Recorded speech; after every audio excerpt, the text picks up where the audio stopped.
Ассалаумағалейкум Қамбар аға.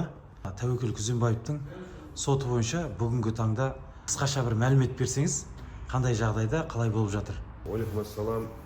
Біріншіден өзімді таныстырып кетейін. Мен Күзембаев Қамбар, Тәуекелдің ағасымын. Сотта қорғаушы болып қатысып жатырмын. Енді соттың қаралып жатқан мәселелерді бастамай тұрып, мен одан сәл әрірек бастағым келіп отыр. Себебі мына әлеуметтік желілерде көп шығып жатыр. Тәуекел Күзембаевтың үйінен 10 миллион ақша шыққан екен, 10 миллионды алған екен деп. Оған себепкер болып жатқан ол сөздің шығуына, ол Күзембаев Тәуекелді ұстаған кездегі полиция қызметкерлерінің түсірген видеосын сол полиция қызметкерлері әлеуметтік желіге салып жүрген. Ол дегеніміз тергеудің құпиясын ашу деген, жариялау деген сөз. Ол қылмыстық жауапкершілікке тартылатын нәрсе.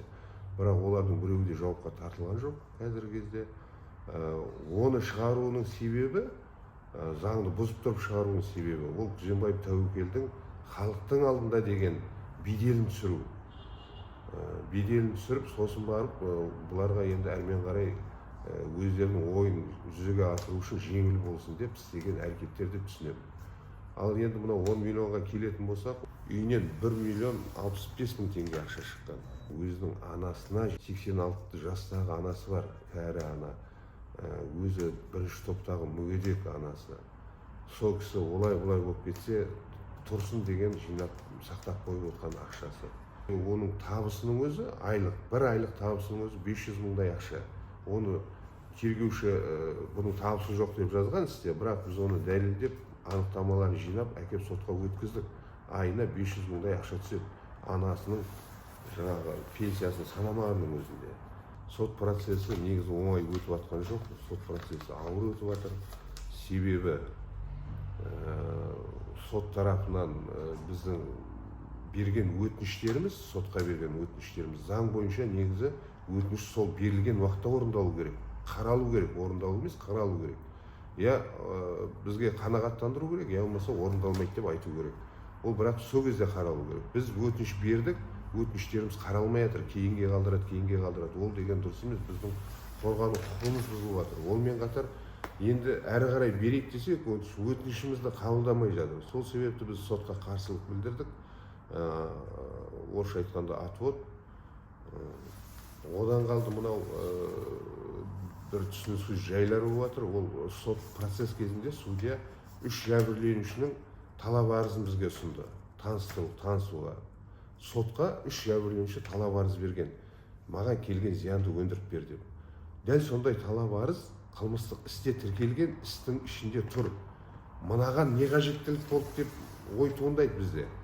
Сонымен біз ойланып, ол талап арызды жәбірленушілерден жауап алған кезде сұрағанымызда, Қожан Дінмұхамед деген жәбірленуші бұл талап арызды маған полиция қызметкері берді, мен ТВД-дан барып алдым деді, сөйтіп сотқа кеп бердім деді. Екінші жәбірленуші бұл 3 талап арызда бірдей, үтір нүктесіне дейін бірдей, бір принтерден шыққан негізі, мағынасы да, фабуласы да бәрі бірдей. Екінші жәбірленуші Салаев деген кісі, ол кісі қайдан алған айтып түсіндіре алмады. Біресе аннан алдым, біресе мыннан алдым деді. Біз бірақ оны берер 2 күні берген. Сол күні сен 2 күні бердің деп сұрамай, біз сұрадық, сен 3 күні қайда болдың, 2 күні қайда болдың деп. Бұл Таразда болдым, Жаңақорғанда болдым деді. Мынаны 2 күні беріпсің ғой деп еді, желтоқсанның. Ол сол күн таңертең әкелдім, сосын кетіп қалдым деді. Тараздан келіп, әкеліп, қайтып кетіп қалдым. Мынау тұрған жер машинамен бардым да келдім дейді. Оның бәрі оның өтірігі шығарып тұр. Енді бұл жерде күмән туады, бұлар не мақсатпен жазды деген соны. Бұл істе бар нәрсе, бұған қажеттілік жоқ. Ол талап арыздың сомасы өзгерген жоқ, басқа ештеңе өзгерген жоқ. Сонда бұлардың мақсаты не деген ой туады. Сол егер пікірлеріңіз болса, бұлардың қандай мақсатпен жаздыртып жатқан, қандай оймен істеп жатқан комментарийға жазып жеріңіздер. Алдағы уақытта біз олардың мақсатын анықтап біліп жатсақ, сіздерге айтамыз.